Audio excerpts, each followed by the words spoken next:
Hello there. What is going on, everybody? We are coming to you today with a meeting of the minds, another community chat, and I am pleasured to have, overjoyed to have two amazing content creators here with me. We have Jay Shelansky from the Fifth Trooper Network, and we have Shawn Morris from Legion Academy, as well as the Terrain Studio, that are joining me today. How are you guys doing? No, everybody went away from somebody else to go first. Yeah, same. That's the way it Go ahead, goes. Shawn. Yeah, so Shawn, let's start off with you. How you been? I am doing good. Like immediate future content right now. I am just arriving home. I'm actually transitioned to a new school, so I was doing a visit there today. So my head is full of all the newness, and trying to close off one school and enter another in the COVID era is something I've not done before. So. But I'm doing good despite all that, and feeling pretty excited about having something to look forward to in a seemingly very unknown future here. So awesome. What about you, Jay? How you been? Yeah, great, man. Busy. Yeah, it's crazy. Crazy busy. So it's good. Yeah, and that's something I think that's really interesting that I kind of wanted to talk about. But before I dive in and start picking your guys' brains. In case I've got some viewers who aren't familiar with what you guys do, I'll start off with you, Jay. Tell me about Fifth Trooper Network, or tell anybody who's not familiar with what you're all about. Yeah. So we started off as Legion primary, and we kind of grew the network. And so, the Fifth Trooper podcast, we've recently spun off into talking about other games, and we're going to stick in the miniature realm, I think, for the most part, but we're just talking about miniature games and getting people introduced to new stuff. And then we have, a bunch of other media like the Scoundrels podcast, which is sticking to mostly Legion, and our YouTube channel, which, Crabbok, you're on our Recover the Supplies RPG, which has been, yeah. Well, it's hard to tell sometimes. You get a little crazy on that, so... I usually am at least a little bit inebriated by the time we start recording for that. Yes, so yeah. So that's you should definitely check it out. Yeah, for sure. And then we kind of do custom stuff for the games that we talk about. We have custom tokens and mats and all kinds of stuff. So awesome. And Shawn, tell us about, because I know that you started off with the Terrain Studio and then Legion Academy, and I've had you on before and we've talked about that. But in case anybody's not familiar, tell us or tell the audience here what you guys are up to lately and what you guys are all about.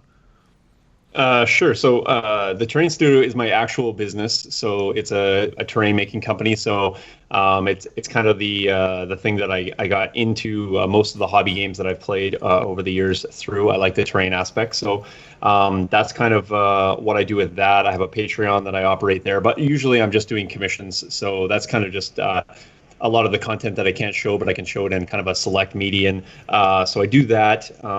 And I have a bunch of guys here that help me out in the studio, depending on how busy we are and what size project. Generally, it's just me, and I'm always kind of dabbling in something. And then I have Legion Academy, which is the podcast, and I do that with Joe DePinto. And so we started off, there was 3 of us at the start, and then Joe and I continued that. So we are...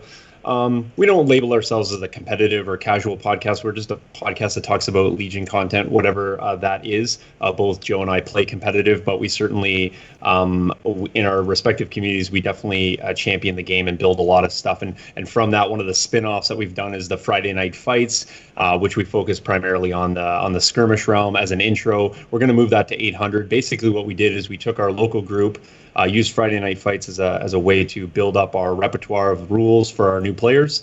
Everyone is quite comfortable and now plays the regular game at 800. So that's kind of going to be our new rendition. Of course, COVID put a hard stop on getting that content out, which was problematic. But I mean, we adapt and we live with what we can. And so we're still doing the Legion content, and I'm still doing the Terrain Studio side. So small pause on Friday Night Fights, but it will return, and we'll get playing games here again. So awesome. That's where I have all my fingers currently in all those pots. Awesome. All right, great. So for anybody else that's watching that's looking for more Legion content, I'm actually gonna have links in the description below so you can check out all of the websites, podcasts, and basically all the different places where you can absorb even more Legion content.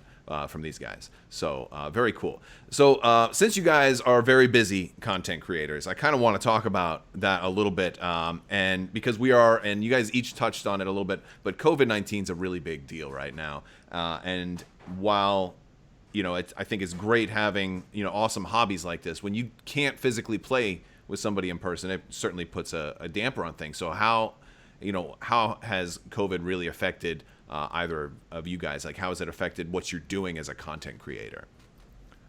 I don't know who wants to go first. Yeah, I say Shawn, since he was just talking about Friday Night Fights. And I guess that makes sense, right? So we were just talking about that's exactly. So we know that it's affected Sure. that. What other challenges have you faced during this time?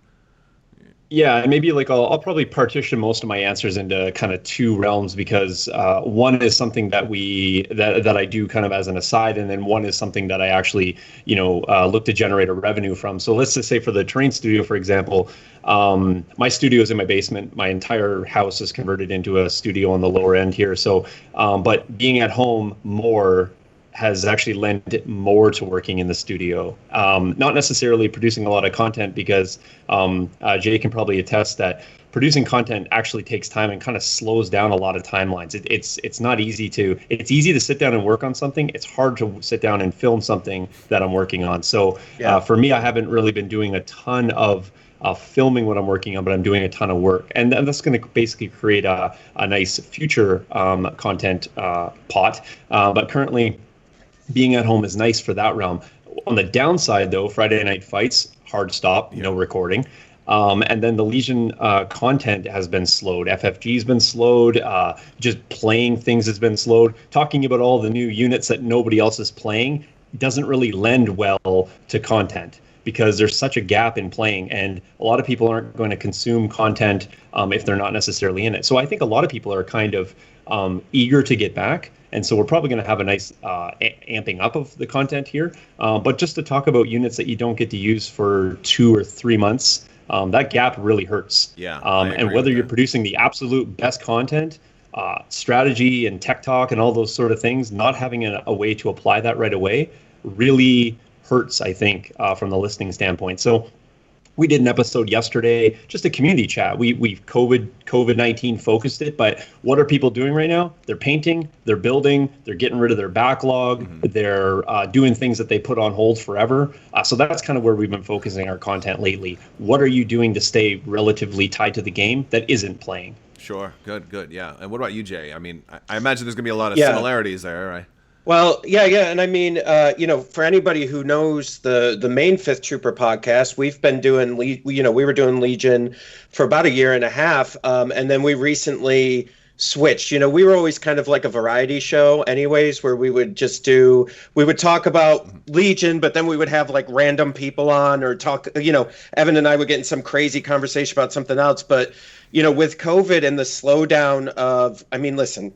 To be honest, we can all admit that FFG was slow anyways with stuff, and they were missing things here and there anyways. But now with COVID, it just stopped, right? Yeah. And so we took that opportunity to just shift what we were doing and really, I think like Shawn said, like he gets to work on other stuff. It's just a different, mindset. And so we shifted from, we were going to be live streaming the Adepticon event. We were going to be, live streaming other events that were coming up, like Nova, Gen Con. We were going to have our own event. That's all gone now.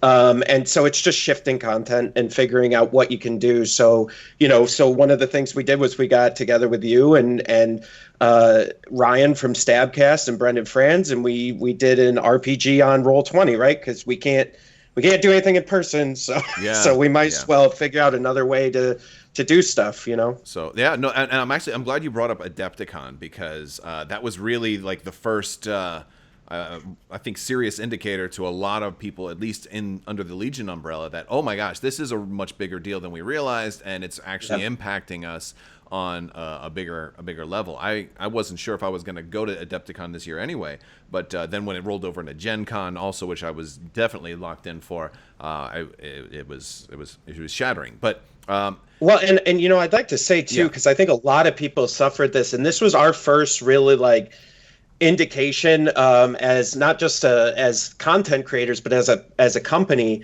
Like we had a booth at Adepticon this year. Sure. We were streaming, and we invested a lot of money into product so that we could stream and do some more creative stuff this year for the Worlds, right? Yeah. We were going to be streaming Legion Worlds, and we had a bunch of really creative, thought out stuff that we were going to be doing, and we invested all this time and money into it, and then that canceled, and it was just like over. And it took us like honestly, it took us a month and a half to kind of like come back, because we were reeling a little bit from that, you know. I know, and I know, Shawn, you know this too, because I've seen your setup a little bit, and I know the like equipment isn't cheap, right? Like, people don't realize what it costs, and I know this well. Yeah. But the costs to run a studio and create content, I mean, cameras, all this stuff is not cheap, and I think it's even gotten more expensive and hard to find during COVID. Webcams, especially. I mean, cameras are in high demand when everybody was working from home. But so the last big Legion convention, and I don't know how many, Jay, I think you were there. I don't know how many people went to this as far as the content creators, but was LVO. And it looks like LVO is on again for next year in January. You guys, what thoughts on that? Anybody planning to go, or? Go ahead, Shawn. Yeah, I'll let you. Yeah, I mean, I've gone to the last two LVOs, okay. And I definitely wanted to put it on my docket. We were speaking last night about kind of like what is the next event that's plausible, and we kind of came to the conclusion that it likely is LVO. So on one hand, that's really bad, because if that's the next one, we're waiting until January. But on the plus side, that if we're looking to make LVO even bigger, we got a nice catalyst for that. And we also have a real intrinsic motivator for people to get there, because that might be the next time you're gonna dust off the Legion minis to right. actually use them on a tabletop. So for me, I'm super motivated. I was kind of looking like, I don't know, of Warfare Weekend. I've never gone, but I missed an Adepticon. I missed a Gen Con. Gen Con's something on my docket that I want to go to every year. Yeah. I've never gone to Adepticon. I've typically had an event overseas at the same weekend as Adepticon, so I've missed that. And so this time I was able to go, and now I'm disappointed that I can't. So yes, LVO is definitely on my docket. I've enjoyed the last 2 years for sure. And if I can get there, like I gotta make sure I can get out of my country first. Currently I can't. So that's a barrier that I might have no control over. So, but if I can be there, I'm there. And right now too, with with numbers kind of uncertain in the future, there could be a bigger rise. We really don't know if even January is going to be safe. But I mean, I'm going to try and stay an optimist for the rest of this video. So let's just with the rest of this discussion, let's just assume that things start to kind of get a little bit better, and and in the hopes of that. But I think LVO, and for anybody who's watching, when we're saying LVO, that's the Las Vegas Open. It's basically a huge convention tournament in Las Vegas. It's in Bally's. I don't know if it's in Bally's every year, but I know it's been in Bally's this year. And so that's actually where I've been pickpocketed there in between Bally's and Paris. So I have lovely memories of that place. I assume it's a big convention. I don't know about you, Shawn, but I didn't see any of the other convention. I was always stuck in the Legion section, which for the last 2 years has been. I never left. Yeah. I never left. I got to the vendor area, if you will. Like as they're packing up, I picked up some AK brushes, like as they're kind of putting I literally pulled them out of the stock box as they were putting them away to leave. Oh, wow. So I was just so it's for the last 2 years it's been disconnected, but I'm okay with the disconnect, because I kind of feel like it's almost like our own little event within an event.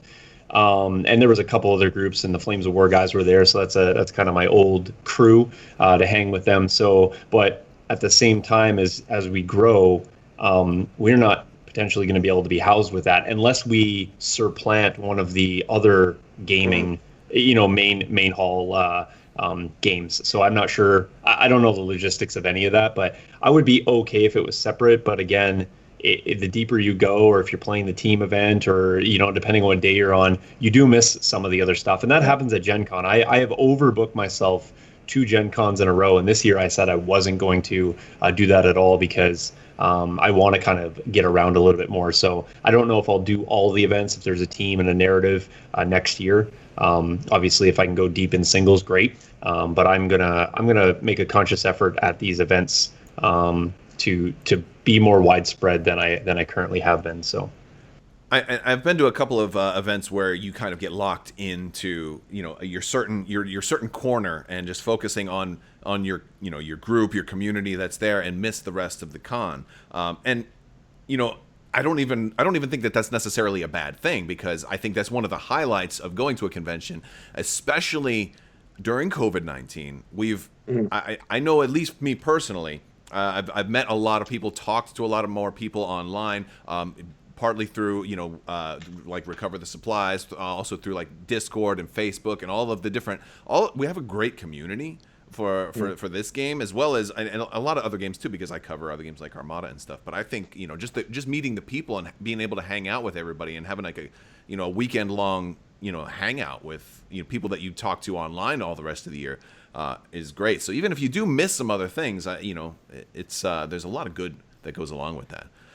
Well, and I to that point, I would say that the one thing that for me anyways, that COVID has brought that's been a positive is a lot of you guys, we're all kind of in the same business. And so it's nice to like talk shop and like get together. And in the past, we'd have to wait till a Gen Con or an LVO or I know you and I were like, oh man, I can't wait till we meet in person, trying to figure out where that was going to be. But I think for the most part, most of the content creators have kind of come together in this time, and like we created completely another show, right? That was 4 different content creators, and we're hoping to have rotating guests, but like that's going to be amazing. And I've talked to content creators more during COVID than I've ever talked to them. I think so. I think that's a good point. Now, like we talk about meeting, I've met Shawn at Gen Con, and I think I've met you the past 2 Gen Cons, although the second one I don't think we talked. We actually talked a little bit this past year. But yeah, Jay, we were supposed to, and it never worked out. And so like I agree with you that the whole kind of Skype or the video conferencing aspect and all of the extra digital communication has really helped. Yeah. I also want to ask you guys one more thing too that I thought is something interesting for me, and I'm curious if you guys have seen it. I know we've been working a lot harder. I know that I definitely have, and one reason is the lack of FFG news. One of the big things I like to do is, hey, talk about, there's a new article, which, and fortunately we're starting to get back into now. We're starting to get new articles again, so it's a very optimistic sign. But over the past 3 or 4 months, once everybody started working from home, I thought for sure, like I look at analytics, I look at my numbers of views and things like that, and my numbers dropped down by about half. And I thought for sure that they would have gone up because, hey, if everybody's home, they got more time to watch my nonsense and watch me rambling and talk. But I guess a lot of people, one of the things that I think it has to do with people not driving to work. A lot of people consume content on that road trip into work, or a lot of people consume content while at work. Actually, some of you watching this might be at your desk at work right now with headphones on or something like that. So I'm curious if you guys how that fits. That may be more of a me thing, or if you guys have seen like numbers go down where you thought they were going to go up, and having to compensate for that. So in February, right after LVO, we were on a pretty good incline over the year and a half that we had been doing the podcast. I'll just speak to my, the Fifth Trooper. Sure. Once COVID hit, we did see a dip, but I almost feel like it normalized us, because there's a while there where I felt the incline it almost didn't make sense to the amount of people and the amount of content creators listen, Shawn, how many podcasts do we have now in Legion? Like 6, 7, I think. There's a lot. Okay. Are we counting Critical X or not? No. But there's a lot, right? I mean, there's a couple. I want to feel a couple out of the UK. Keith has got his new podcast, and Keith's come on to some Friday Night Fights, which is awesome with us. I mean, we got there's a lot of content. I'm just trying to think of all the people. Like there's don't forget about Double Critical. Yeah, fair the enough. smallest Legion podcast there is. We have Stabcast and Outriders and Fifth Trooper and Horde of Scoundrels, and like I said, there's 2 out of I think pull from the stack, but I think there's another one out of the UK, and I want to feel that there's some content obviously coming out of Australia as well. Yep. And it's not just podcasts too. Like there's this like father-son game coming out of Germany, I think. They're kind of recording at a fairly regular clip, and I don't know the name of it, but and then of course all the TTS streams and then the people streaming that. So I mean I kind of lump those in with not necessarily a podcast, but it's people talking about Legion for a couple hours. So it's that equates for me. So let me just throw this out, just kind of on the topic, just before we move too far past this. But one of the things for me as a content creator, and we kind of took a little break for a couple reasons, other than the content. Joe's got a surgery that he needs to get taken care of, so that's been kind of slowing him down a little bit. But the natural pause is there's a little bit of for lack of a better word, fatigue with the online realm. So I'm in the education world. So my education world previous to COVID was I deal with kids. I'm in a high school, all the things that go with that, the academics and the meeting of parents and all those things. My world right now consists of 3 to 4 hours of Teams and Zooms and Hangouts. And that's what I do all day long. And before, coming home to do content was an escape from what I did all day. Now it's an extension of what I'm doing all day. That's a fantastic point. Yeah, that's a really good point.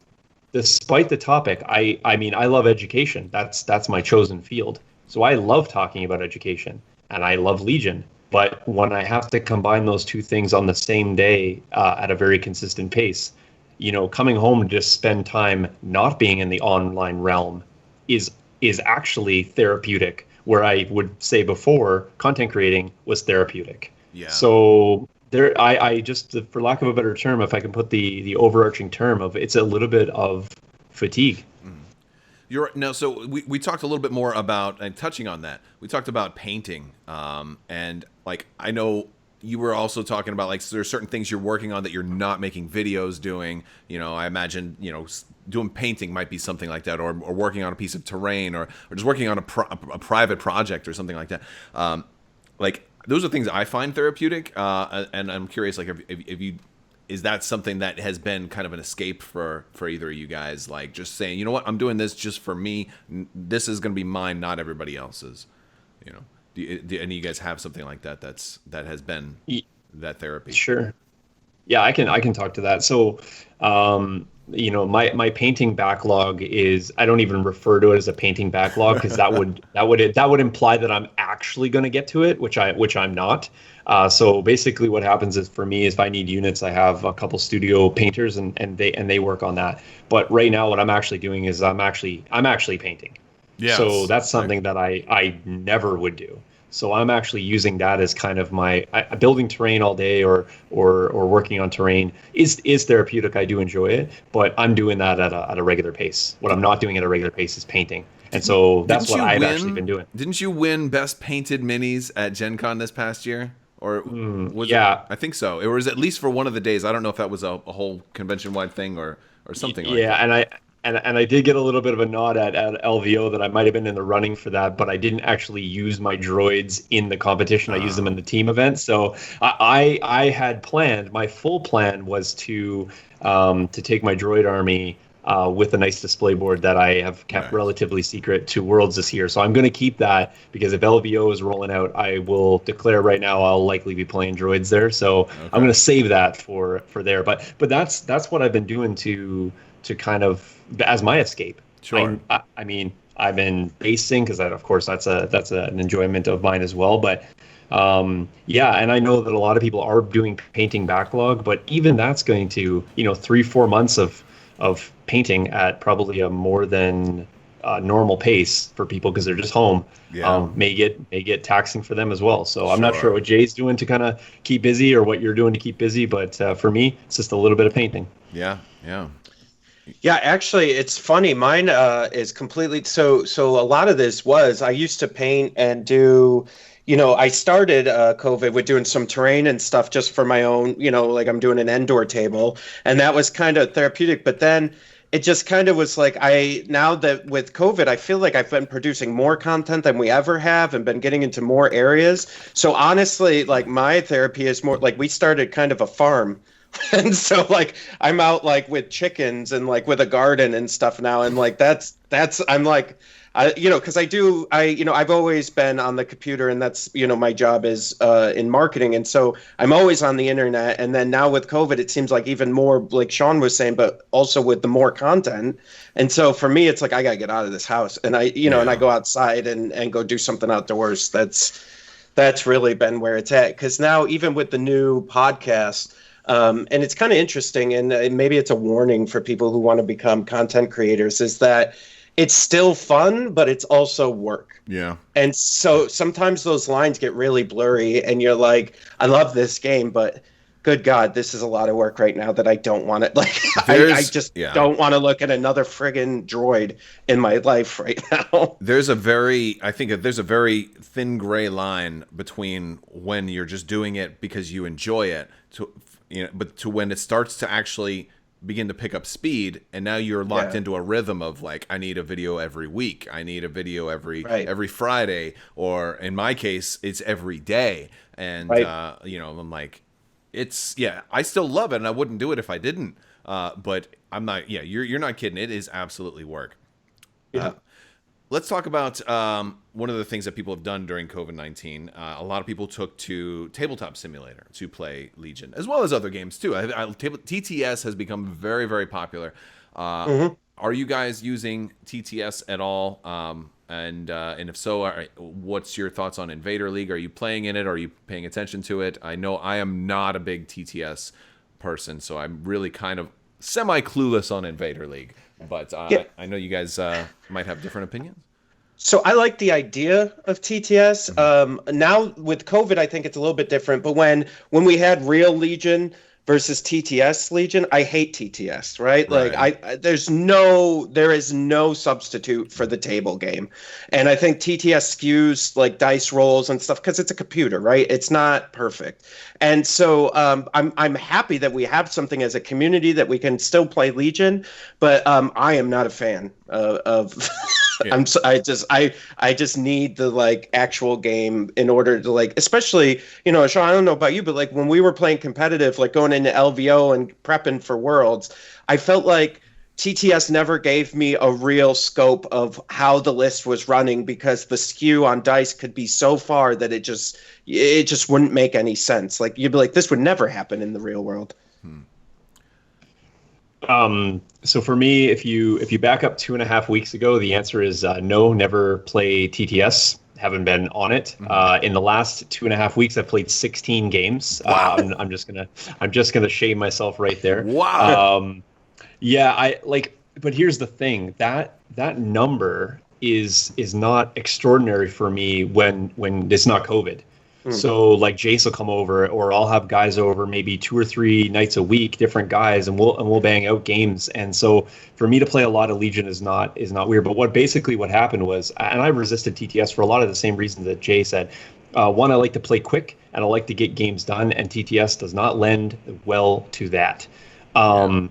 A lot of times, and this might sound a little bit, counter to what a lot of people do, that when I'm playing Legion to playtest a list to be in a competitive environment, I'm not really looking for the super, let's just sit down and like shoot the breeze I'm like, let's rock this out robot style, and we'll like do dice rolls every single roll 3 times and take the average of that roll, like just so that we can really maximize the number of reps we're getting in to get a competitive list put out. So, I mean, that is kind of what I would do for normal Legion. And Friday Night's Fights is a complete aside, right? Like I want to watch people enjoy the game, and I enjoy it as well. Now TTS is, I basically, like I said, I resisted, but I got to the point where I was like, I almost feel that if I'm going to be a responsible individual who's going to talk about this game at a like on point and at pace type environment, I need to be playing some of this new stuff. I need to see this. Yeah. So I basically ripped out a whole bunch of reps, and I've been having a good time at connecting with people because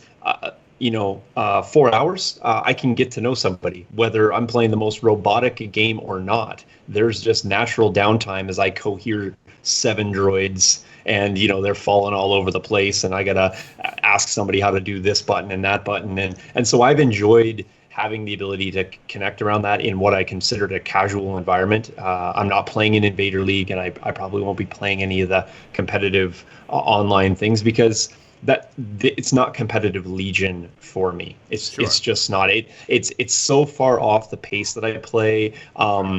I am not a computer guy. I don't play any computer games at all. Like, the extent of my computer games is like Candy Crush. And so as soon as we exceed that, I have no ability to kind of have a memory of that stuff. So it's a lot for me to be like, okay, what function, what does this key do? What's the button for that? And when I'm asking those so many questions, I get off pace with what I'm actually doing. So I've been laser focused lately, and I've been learning. TTS is something that I was a little bit afraid of just because not having that background, but I can attest that you actually do hit a flow. And I've got a bit quicker, so maybe my games are only 3.5 hours now. Yeah. But I'm getting through it, and I'm enjoying it. So I would say that I'm a little bit converted from where my opinion was before.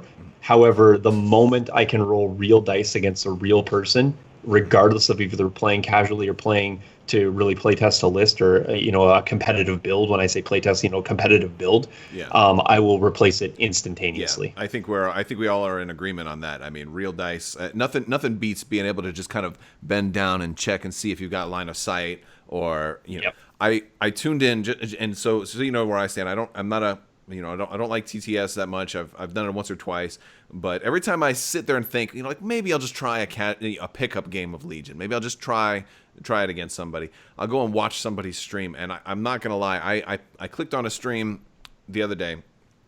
Dude was spent 3 minutes just trying to move his droid unit leader to be in base contact with a piece of terrain because the interface kept dropping it and not where he wanted it to be. Yeah. And I'm like, nope, forget it. It's not worth it. It's gonna make me hate I'm afraid it's gonna make me hate the game, and then I won't want to go back to So yeah.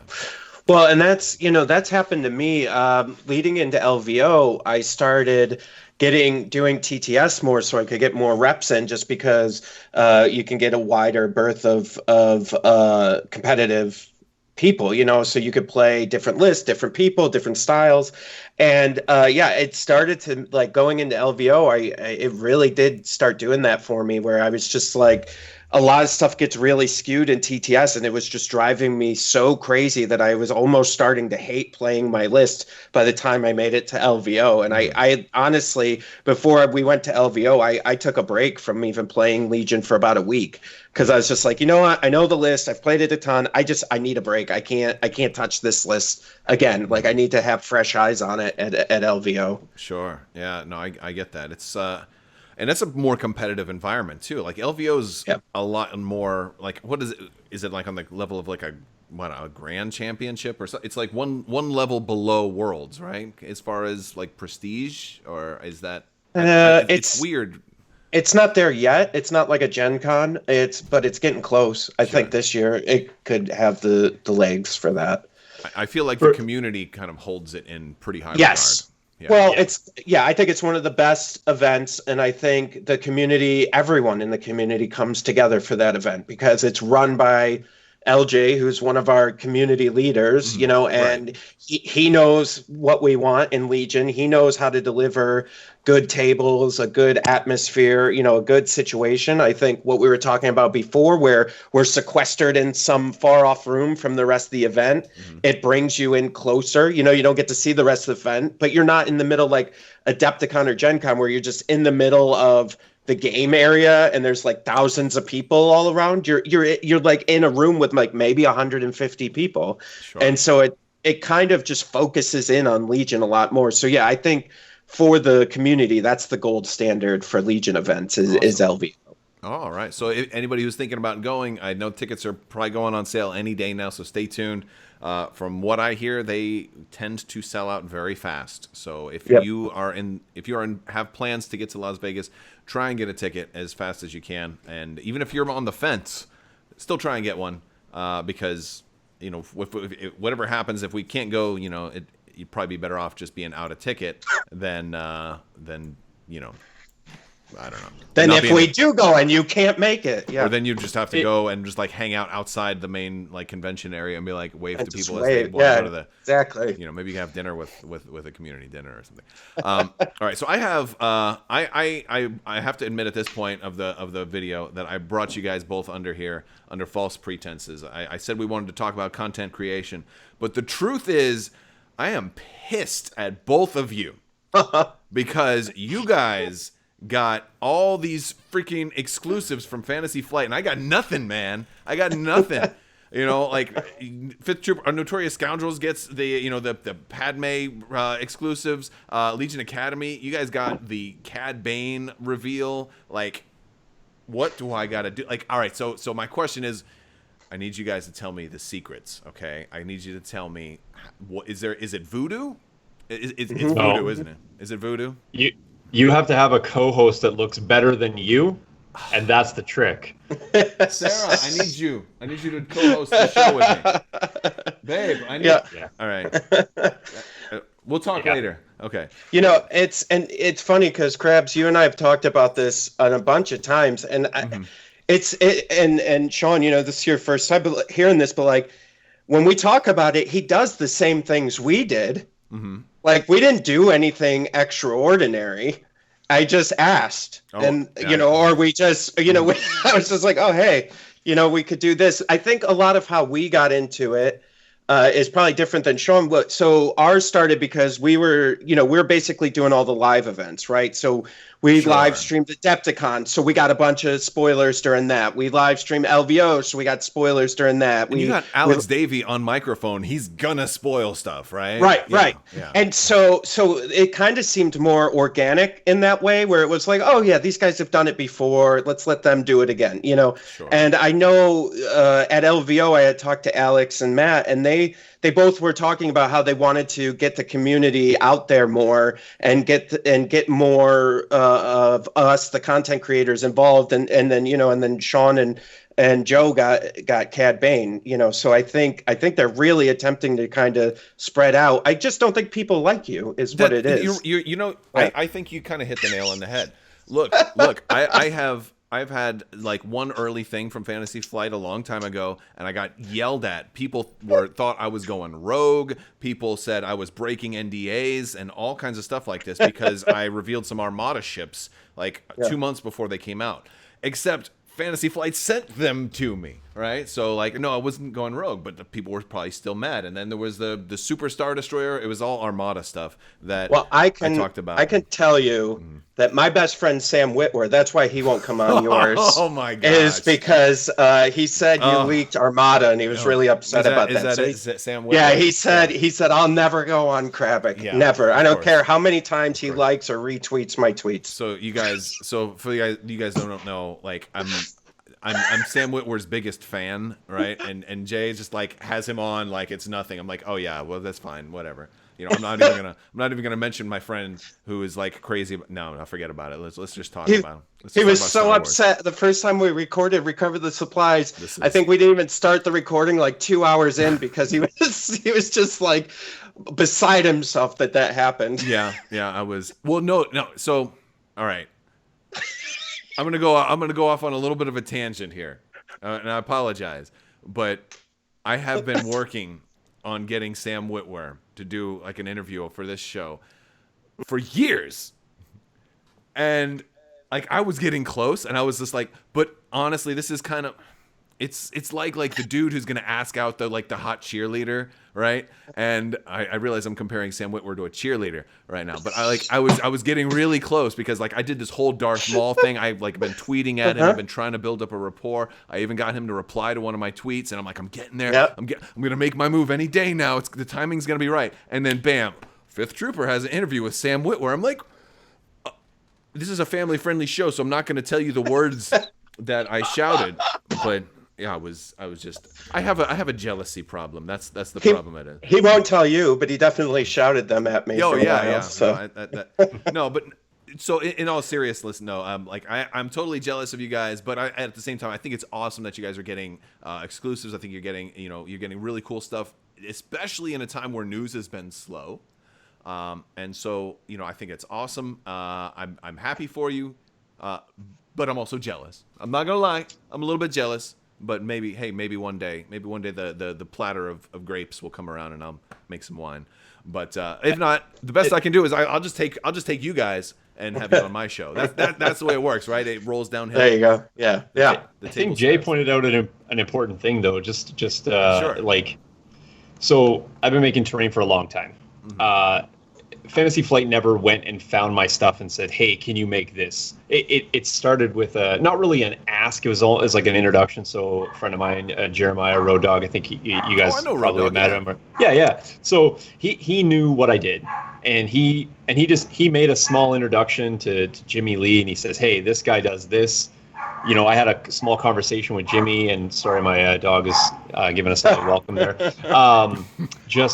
We said, hey, what do you do? This kind of thing. Started with a conversation that developed into something else, and then I ended up doing the terrain for Worlds, and that was it, right? And then Jimmy shared some information with Matt, and then I got another request, and it's like, once people know kind of what you do and can offer and can offer them, and it's not like an exploitative relationship. It's a mutually beneficial relationship, right? It's like a working professional relationship. Exactly. I wonder, listening to the show, like just thinking out loud, right? Like, I wonder why maybe the reason you're not getting it is because I think Shawn and I uniquely, and for different reasons, are in pretty good contact with FFG, like at these events. And, like we were live streaming, Shawn's doing terrain. And so we just kind of have these back and forth conversations with them on the fly. And it's not through like this corporate structure of emails and phone calls. And so, I bet if you were doing something at an event and you were just there the whole time for Legion, that maybe... That's a good point, because you guys probably have attended a lot more conventions than I have. I've done a pretty good amount for Fantasy Flight, but most of mine started out working for them directly. So I was a contractor, on the flight crew when it was X-Wing and Armada, and then it just became the demo team. So teaching everything from Legion to Armada to certain other board games also. And really the point of contact was always Matt Holland for all of those. And for whatever reason, Matt Holland has no problem telling me to go to hell. So I maybe I jest because Matt and I are very cool. But at the same time, he has definitely he gave me an exclusive of Armada Clone Wars at Star Wars Celebration last year, and the exclusive was it's gonna be great. And so I made a whole video out of that, and I stretched it out. But it almost became like a joke, and I think I probably hounded them so much with it they just said, forget this guy. So now I'm gonna play hardball and just be like, I'm not asking for nothing, and then I'll get exactly what I'm asking for. Well, maybe it's the podcast. Maybe now that you got double critical, maybe you'll get something. Maybe it's audio podcast. Maybe they don't like your face. Maybe. Wow, that's gonna be the line of the show. Maybe they don't like your face. Maybe the problem is they actually have a unit coming out with Surge to double critical, and they think I've broken an NDA by just guessing it. I bet that's what it is. That's got to be it. That's got to be it. I'm just a vision. All right, you got it. So, I don't want to point out the obvious, but have you actually asked them? Oh no, yeah, I actually. I have. No, he hasn't. Wait a second. They didn't just approach you. They didn't beg you, please just take all this free stuff. Yeah. He just likes their tweets, and he wants the spoiler. Don't you guys know who I am? Waiting by the mailbox. Yeah, just waiting by the mailbox for that exclusive. So, mailman, are you sure there's nothing from Asmodee in there? Come on. Yeah. Don't you know who I am? I'm like, no. But I think my original point was the fact that I don't think that. We're not on some upper echelon or have any sort of special power or we kind of we worked our way to I was doing nothing in terms of podcasting or content creating really before. I was doing some bat reps for Flames of War, but nothing really exclusive. But we kind of all find our ways in, but it's through relationships that I think is really important. So, and I find need to seduce Alex Davey. All you gotta do is wear mustard colored stuff. I was gonna say he's a very approachable person, as is most of these people, and I think that's I always talk about this with FFG, that I've worked with some other gaming companies, straight professional, straight building, send emails, send product, get pay. That's it. That's the relationship that you have. That's much different with FFG folks. Anyone that I've encountered, approachable, hang out, have a conversation. I've played Keyforge with Luke.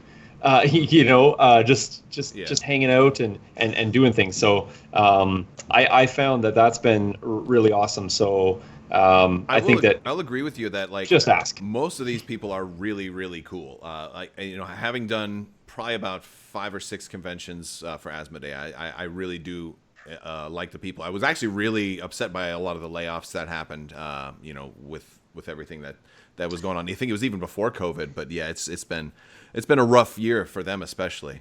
Well, and I think that's a funny point. Just real quick. Sorry, I don't mean to hijack. Is that I think it's this weird double-edged sword, right? Because what Shawn is saying is completely true. Like on the individual level, everyone is awesome, and you can talk to them, and they're very down to earth, and you can have real conversations with them. But I think sometimes when creators are that awesome and they're out meeting the people, I think we as a whole forget that they're a corporation too, right? Like they're this big behemoth behind them, and so I think about this a lot when people get upset when certain releases get delayed or certain things happen, or FFG didn't do this or this. It's they probably wanted to, but there's this whole rolling machine that's making this all happen. Yeah. And so, as cool as Alex is, he doesn't run the whole show. Yeah, I think you underestimate his power. No, I absolutely. You're right. He's probably there in logistics, checking off the spreadsheets for incoming product. No, a funny story on that. At my first Gen Con, when they unveiled this Superstar Destroyer for Legion, I was trying to get them to bring it out and put it on the table with all the other ships, so I could get some action shots of what it might look like on the field, because it was so big, it was hard for people to actually take in the scope of it.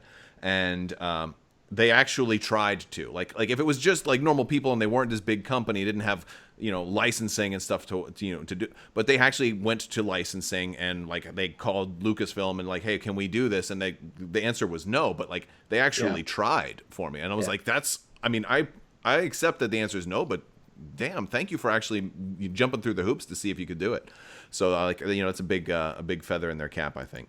All right, so we're going to talk a little bit about some Legion specific questions that I've got for you guys. I've worked up some now there's a right answer and a wrong answer to these, so we're going to see. But some of them may just be opinion too. All right, so so there's really no wrong answer. Unless you don't give your honest opinion, then that would be the wrong answer. Or unless I disagree with it. All right, this first one, I like this game already. I'm going to start out with you, Shawn. What's the worst unit in Legion? The worst unit. And I don't mean most effective that you just hate, but I mean the one that's just awful. Most unplayable. If it was the most effective that I hate, it would be E-Webs, and that's just because I talk about them a lot, and I really, really struggle with E-Webs whenever they're on the table. But no, I would not say E-Webs are the worst unit. What is the worst unit? I know I put you on the spot here. This is a tough one. Yeah, it's a toss-up because I think the T-47, because it's still overcosted and it needs more help. Mm-hmm. But I think honestly it's Wookiees.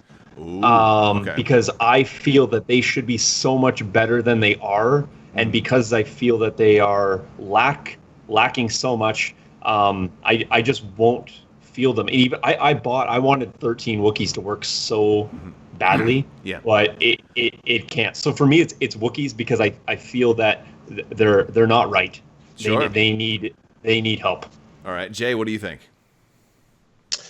I think T-47. I think that's the generic answer, right? For a unit, now if you were going to say a particular upgrade or model, I'd say the HH-12.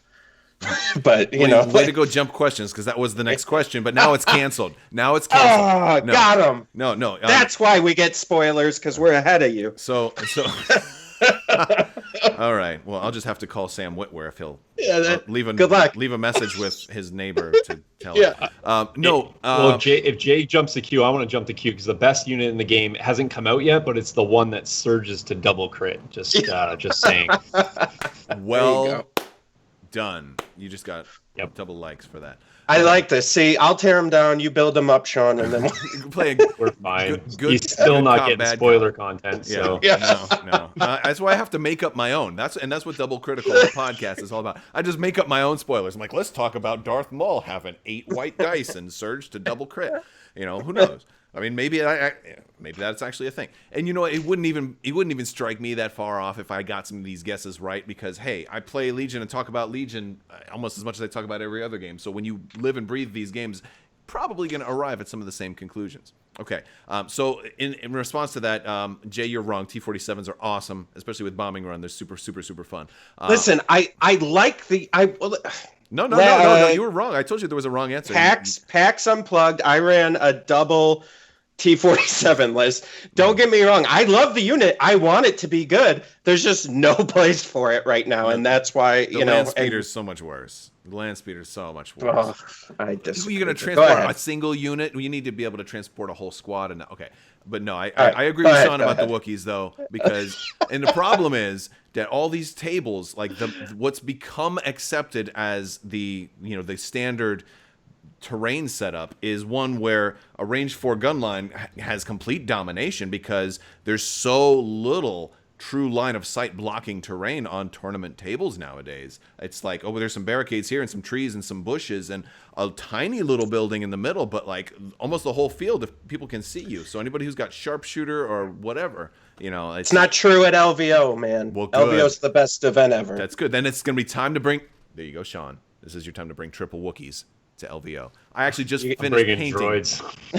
Yeah, that's right. I know. I'll do that in honor. I'm going to work on triple Wookiees and make it work. But I like there you go. Very crowded buddy. Terrain. All right, next question. What new upcoming unit are you most excited about? And this one's for Jay Shawn. first. So. Oh, okay. Staps. Staps? Okay. Yep. Okay. Just because I think from when we started the podcast, before we knew Droids and Clone Wars was coming out, my whole thing was I wanted the Staff Riders, and I wanted not the tank we got, but those big transport tanks that just come in and like lay out like 5 or 10 units of droids. Like those are I've wanted to play those forever. You mentioned that actually last time I had you on. As a matter of fact, I think we spent some time talking about the Battle of Naboo. Yeah. All right. Yeah, that's so Staps. That's the one I'm looking forward to. All right. I need to know the parameters. Is this announced upcoming things, or is this free to break any NDAs you may or may not be under and talk about that stuff too? But I might have to edit it out. But no, absolutely. Yes, announced unit, upcoming. Okay. Unreleased. Well, I said it last night, and my opinion hasn't changed since last evening. But for me, it's arcs for a couple reasons. The sculpts are absolutely amazing. I think that having more models that are model on flight stands or jump stands, whatever you want to call them, rocket stands, like Boba, I think is fantastic. Now that we have the silhouette rules, I'm less scared to have arcs on the table. And if I've seen anything from TTS, arcs are very, very strong. I'm also quite excited to see if arcs will be the first unit that gets multiple nerfs before actually being able to be purchased in a store. Sure. So for that reason, I'm also excited about arcs. So because I mean, they look really strong. I don't know if I'm ready to declare and catastrophize that the sky is falling. But I think the number that is taken in the TTS Invader League would be a fairly good indication that other people also think they are good. Yeah, they do seem really good. Clones, I've been a big fan of clones ever since the Phase 1 Clone Trooper expansion came out. So the extra where you could finally, get your specialists and stuff like that for the Phase 1s, and being able to put training slot on Clone Troopers, and then the Phase 2s have that anyway. That I fell in love with them right then and there, especially with Rex. So, but you guys were actually both incorrect on that one. The most exciting new unit is going to be the Clan Ren, and so we don't even have to talk about it. I mean, we don't even know anything about it, right? So, but I just think that's going to be the most exciting new unit. So, I mean, you guys were wrong. I kind of feel that Jay and I should get half value potentially for both, because he's talking about something that's on a flight stand. I was also, and then you are also. So, okay, in that realm, we are all looking for things that aren't attached to a base. And that's fair. You know what? In the interest of coming together and and sharing experience, I'm going to award you guys half points each. All right. Oh, thanks. But I'm going to give myself Whatever. double points for that one. Okay. All right. So, all right. This one's going to be a little weird. We got just a few of these left, and then I'm going to let you guys go. If you had to build your entire army, breaking the rules of army building, so you're not restricted, 3 core or whatever, you have as much as you want. You can build your entire army, and you're going to LVO. You're going to build your entire army out of just one unit. As many copies of that unit as you can fit within your 800 points, but only one unit. Which unit do you pick? You can break all the rules of list building. 4 AATs. Four AATs. AATs. Do you know what's so funny? I was thinking the same exact Really? thing. That's exactly what I was going to say. Yeah, just all AATs. And You would just stomp by across that the logic, table. yeah. I'm not even taking shells, and I'm still probably coming in with 120 point bid. Wow, that's pretty wild. All right. So I just ran double AATs the other day. That's pretty good. What I like about them is that they're like the Jedi Hunter, right? You put the high energy shells on there. You got 2 weapons you can fire at somebody far away. No dodges they can spend. Like, oh, I'm sorry. Did you want to try and get surge to defense, Luke Skywalker? No, I love that. Yeah. And they're so big, like the few games, They are so big. TTS games I've gotten in with them, they barely have to move. And they're just like destroying everything on the table. And you're like, yo, this is crazy. I've literally played all 16 games has been my double AAT list. I've only played that list on TTS every single time. I feel bad because I've played some people multiple times. They're like, what are you running? And I'll populate. They're like, oh, well, this is fun. Oh, God. Yeah. The problem that I run into is that, like, when you're trying to find out if something's in arc, right? Because it's so big, and maybe I glued mine to the wrong spot. Maybe I should have glued mine like way farther back.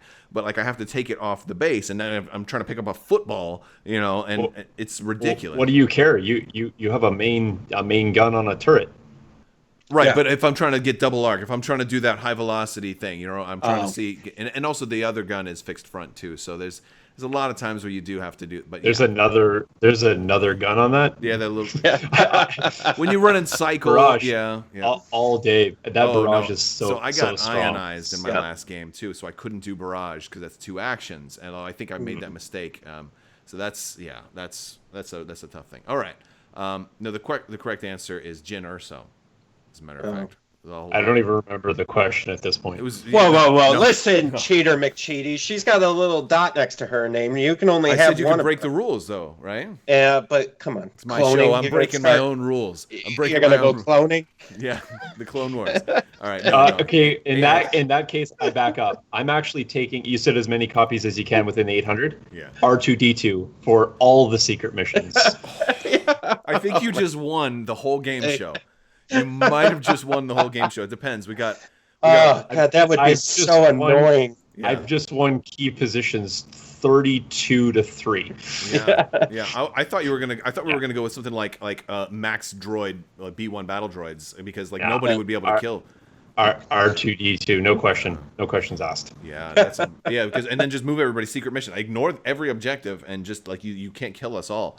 Yeah. I'll calculate the odds on one. It'll have like 314 dodges. We'll be fine. The other thing that's kind of cool is you play a command card on R2D2, right? It gives a face-up token to R2D2. Now they all get it, right? And they all get to do this free speed 1 move for blast off or what? Like there's some craziness there. All right. Last question, and this one is a little bit more serious, and it may be a little tougher. So, what, if any, changes would you like to see fundamentally to the game right now? And to give you guys a little bit of time to think, I'm gonna throw one out there, and it's building off of what I was saying about Wookiees.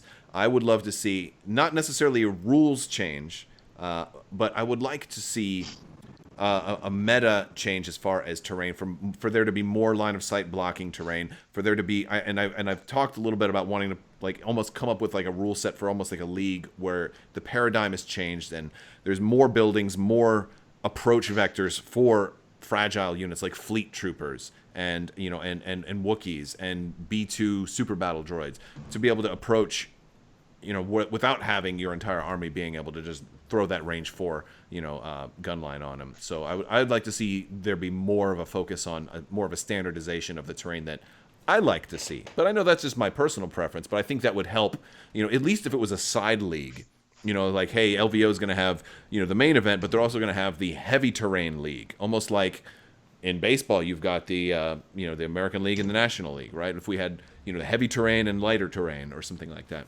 It might be interesting to see different units and how they would, because other units like the AAT would struggle because it would be no room for it to move in a league like that. So you would see like different units get played very differently. So, all right. But again, the question could apply to rules as a whole. Like, would you have rather dodge tokens been able to cancel crits naturally anyway instead of requiring an upgrade like we just saw, or maybe you don't have anything. Maybe you're perfectly happy. So mine's more of overall maybe tournament rule. I think is that I think we're gonna get there. I think we are. But my hope would be that we can get away from worrying about the hobby aspect as far as like being able to mod and kit bash, units, and like, being able to have like an entire samurai empire army, like Skullforge Studios, had like the Samurai Vader and Samurai Boba. I know that's kind of frowned upon right now, and so I would like, hopefully with silhouettes and some other stuff, that they'll be able to open that up a little bit. That would be me. That's a nice one. Yeah. You got anything for us, Shawn? Or yeah. I have lots, but right. I'm gonna narrow it down to pretty much every one of my rules that needs to be changed all revolves around and starts with clones. But for me, I think that right now the standby sharing is really exploited, and you can have one pivotal unit that's just being fed standbys, throughout a specific turn. But I think that FFG has the card in place that I would like to see applied as an actual rule as opposed to a card. So the veteran clone pilot that comes with the Saber tank has a nice mechanic where it gets to use one other unit's tokens once per round. And so it's only able to kind of have that synergy, that connection with one unit. So if I have an ARC trooper unit, rather than be like, all right, I'm going to use these 2 aims off this one, I'm going to use that dodge and these guys standbys. Sure. I would like to see where that connection is limited to one unit, and it's once per round. So where you have to say like these 2 units are working harmoniously with each other. And that's the setup that I'm going to have, not I'm going to put aims on this one and dodges on this one and standbys on this one, all to feed this single unit. Because that coordination would be very difficult within a battle. But having 2 units work harmoniously, I think that's achievable. And that just comes from, let's apply the veteran clone pilot rule as a rule and not as a special card specific caveat. That's not bad. And even if you did that, you could still have the occasional, like a special forces unit. And their maybe ARC troopers' claim to fame is that they don't have the limit of once per thing, right? But they pay for it in points, whereas the regular phase 1s can only do it once or something like, or maybe just the clone heroes like Rex and Cody might be able to do that. I think that you need to maybe govern ARCs a little bit more. Like, I think that would be very applicable to ARCs because I think they're one of the units that can actually exploit the current rules the most. Sure. But I just like that. Let's not take that sharing away. Let's have units synergize with another unit, but it's one and it's once. That might be a good house rule too. If you're if you're playing somebody over your at the kitchen table or in the garage or whatever, and they just keep dominating local games with clones, like maybe try something like that out and see if that kind of would be a good handicap for something like that. It'd also be curious to see if they have natural counters for things like that in place, like similar to how like the beam turret can hit multiple people even around corners. Be interesting if there was an attack kind of like how suppressive is, but that stripped tokens and could strip tokens from nearby units. That would actually be kind of like an Achilles heel to clones or something like that. So as a competitive, go ahead, Jay. Oh, no, I'm good. I was just going to say, as a competitive player, I kind of like to stay out of the space of always trying to say what I want to change about a game Sure. and the rules that I want to change, because I have to exist within whatever the current rule set is and whatever the units can do. So, I mean, of course, I hypothesize and theorize ways to change the game, but really what my effort goes into is how do I defeat those current units within the given rule set? Yeah. How do I manipulate that you can't have as many standbys going off on me? And I like the strategy that comes around that. However, occasionally there just comes a thing that comes out, and it's just it needs a little bit of regulation. And we've seen FFG is not afraid to do that. They've made some changes, and they fix some missions, and I really like that about a game. So I'm of the mindset that even if something's quite strong for a particular period of time, I think that the game is deep enough, and there's enough players, and there's tons of minds working on this game, that stuff's all going to come around to balance. True. And sometimes and there's a solution that some people just simply haven't found yet. Yep. And there's enough units, there's enough diversity in this game now that I think we may be approaching that. Before we close things out, I kind of want to just kind of talk a little bit about Star Wars as a whole, because I think we had a lot of good discussion about Legion and content creation. But I got to ask you guys, one of the best things going on in now that all the movies are done, at least for the time being, we've got some cool new stuff coming out, and we just got a recent spoiler of a new Star Wars game. Like, I don't know if you guys have seen this. It's a video game, but it's that Squadrons game. Like, dude, as a X-Wing and Armada player too, like I'm in love with that. So it looks like there's a good future for that. And Mandalorian season 2. I don't know if there's possible, there's a lot of rumors going around about casting options, and I don't want to do too many spoilers, but are you guys excited for Mandalorian season 2? So I would say I'm excited for both. The thing that worries me about the game is, EA, they tend to be EA. So yeah. I hope they come at it from the Battlefront 2, after the changes, instead of how they first came at it with all the loot box crap. And so I'm really hoping they put out a great game, and it harkens back to the old days of X-Wing and TIE Fighter games that LucasArts used to put out, right? That would be my hope. And then Mandalorian 2. I've been watching that whole the Disney behind the scenes. Dude, if they keep doing what they're doing, that show is going to be, I think, better than any of the movies. I think that show is just gonna overlap and just be better than anything that Star Wars has put out. Yeah, it seems like it's on track to become the defining Star Wars of multiple generations. 20 years from now, maybe we'll look back and be like, Star Wars was great, but then Dave Filoni kind of took the helm, and then we started a dynasty. I don't know. Yeah. And I mean, with some of the rumors, I'm not going to talk about too many specifics, but there is a future. There's talk of many different live action shows getting made right now. And all kind of, they say they're all interconnected. Well, of course they're all interconnected because there's continuity. But it seems like they may all be happening around the same kind of time frame, like this in between the Galactic Civil War and the sequel trilogy. And that seems like a ripe spot, because this new game is in that same template. And with all new games also comes new characters, which, as we've seen with Iden Versio, could mean more characters for Legion, as well as our other tabletop games. All right, guys. I think that's about all I've got. Be sure to check the description below for links for you can check out 5th Trooper. You can check out the Legion Academy and Terrain Studio. And I want to thank you guys so much for hanging out with me tonight. And it's been a real treat. So I don't know. You guys got anything else before we wrap it up?